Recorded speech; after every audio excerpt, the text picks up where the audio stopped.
आणि राष्ट्रीय ओबीसी महासंमेलनाकडे काँग्रेसच्या नेत्यांनी पाठ फिरवली आहे।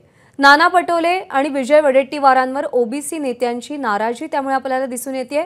पटोले आणि वडेट्टीवारांचं ओबीसी म्हणून राजकारण संमेलनाकडे पाठ असल्याचं ओबीसी नेत्यांचं म्हणणं आहे। राष्ट्रीय ओबीसी महासंघ कार्याध्यक्ष जीवतोडेंकडून नाराजी व्यक्त करण्यात आली आहे।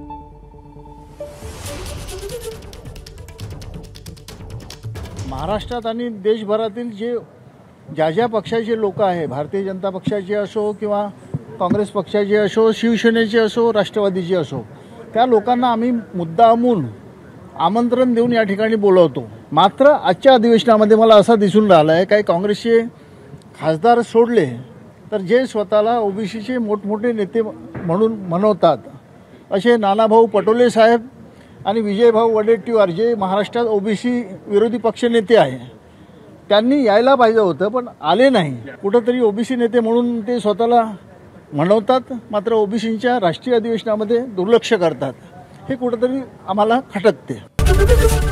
एबीपी माझा, उघडा डोळे बघा नीट।